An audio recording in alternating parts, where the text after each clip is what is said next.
The Law Factor with advocate Clarence Arenas Gandawa. Greetings of the day.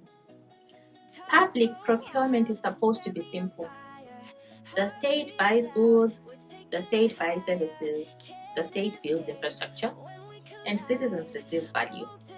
But across Africa, procurement has become something else.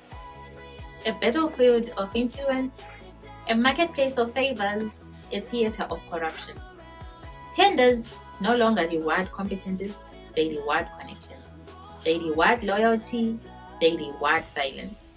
And when procurement collapses, hospitals collapse, roads collapse, schools collapse, trust collapse. A nation cannot rise on contracts that are stolen. How procurement fails, the anatomy of corruption. Procurement corruption is not one act.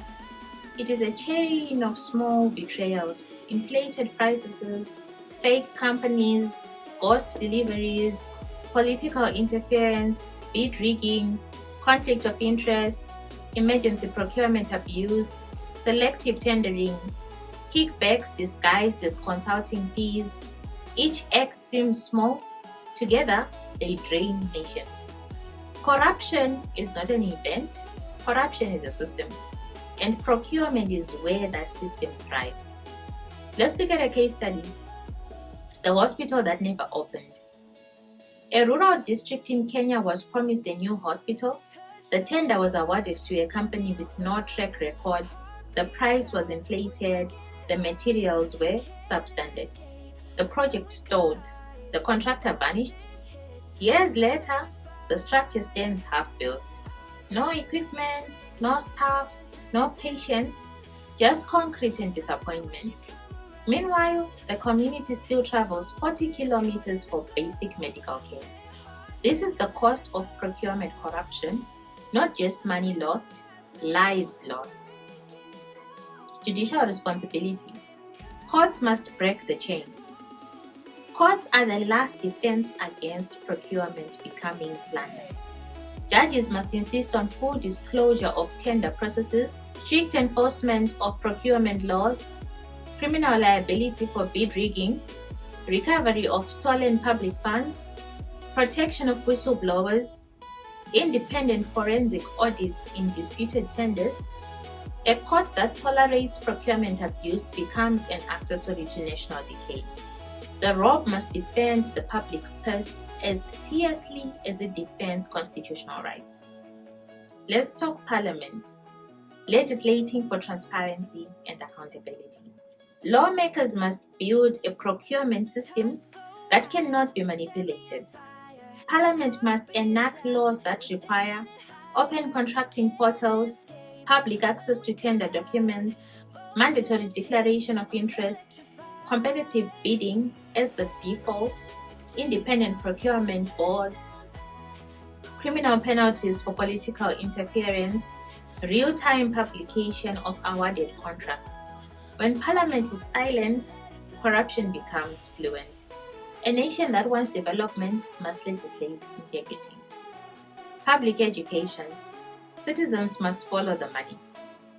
Citizens must understand procurement is where most corruption happens. Every inflated tender is a stolen clinic, road, or school. They have the right to demand transparency. They can request procurement records. They can report irregularities. They can challenge unlawful tenders. Civic power begins with information, and information begins with awareness. Radios, churches, community meetings, youth groups, these must teach citizens how to follow the money and defend the budget. Eswatini in focus. Procurement is a silent crisis. In Eswatini, procurement challenges include limited transparency in tender awards, political influence in contract allocation, weak oversight mechanisms, lack of public access to procurement data, repeated use of emergency procurement, minimal protection for whistleblowers, delayed audits, and weak enforcement. This creates a dangerous environment. Contracts become political currency, public funds become private wealth, Citizens become spectators to the misuse of their own resources. Eswatini must reform procurement before corruption becomes institutionalized. A nation cannot prosper when its development budget is leaking. A tender is not a favor, it is public trust.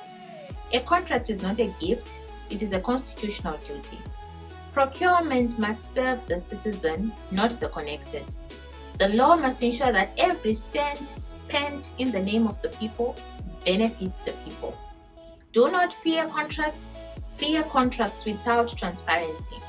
Do not reject procurement, clean it. The law moves forward, you must move with it. See you next Thursday, the work continues. Springfield Law Clinic, justice defined, rights protected. We are here to serve.